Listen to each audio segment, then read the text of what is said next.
Voici un tutoriel concernant le logiciel de présentation PowerPoint. Alors, vous devez, dans un premier temps, aller dans le menu Démarrer, dans Tous les programmes, dans le dossier Bureautique, dans le dossier Microsoft Office, et vous allez chercher le logiciel de présentation PowerPoint. Vous cliquez une fois et le logiciel va apparaître. Comme à tous les débuts, il se présente avec deux zones texte. Alors, vous pouvez soit en enlever une ou soit les enlever les deux et y aller de votre propre gré. Moi, je vous fais la suggestion de venir juste ici et d'appuyer pour une présentation que vous allez créer. Alors, j'ai la deuxième ici qui est vide et celle-ci qui est déjà organisée. Alors, je vais cliquer à droite pour la supprimer. Alors, je me retrouve avec une seule diapositive. Ensuite de ça, je vais introduire une zone texte. Alors, vous voyez, la zone texte est ici. Donc, je clique et à partir de ce moment-là, je peux écrire, par exemple, la date et le reste de mon histoire. Alors, pour la suite, je vais utiliser un modèle d'élève qui a déjà été écrit au début du mois de janvier. Alors, l'élève, ce qu'il avait fait, c'est qu'il avait écrit son texte. Après avoir écrit son texte, il a tout sélectionné et il a dégagé ses lignes avec, excusez, avec la section juste ici pour faire des options d'interligne.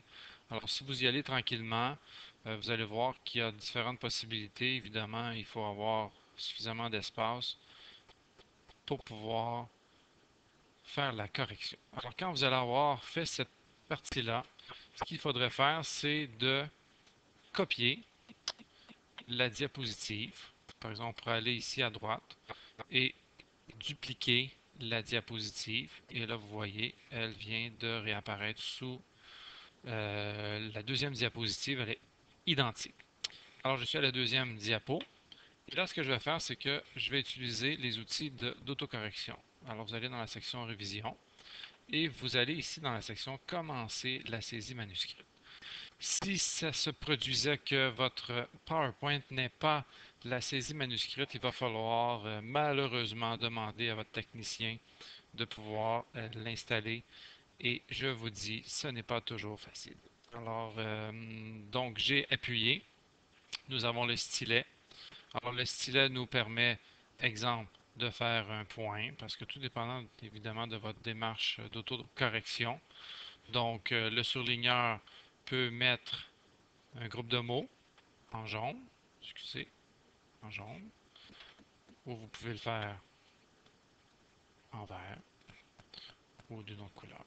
Alors, nous avons un système de couleurs et une démarche d'autocorrection qui est enseignée aux élèves à partir du premier cycle et qui s'ajoute d'autres choses à corriger. Alors, je vais montrer la diapositive ici. L'élève va utiliser son code de couleur, la correction. Quand il a terminé, alors on retourne dans la zone texte, on fait un,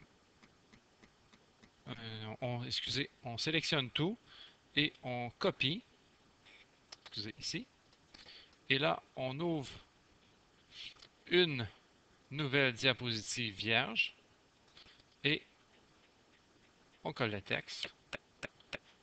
Et comme vous voyez, ce n'est pas toujours si facile.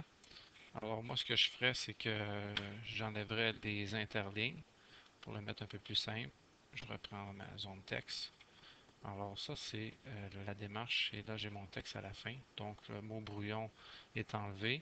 On enlève le mot brouillon, on change la date et on demande à l'élève d'écrire son nom juste en bas. Alors, je m'arrête ici pour ce début de tutoriel.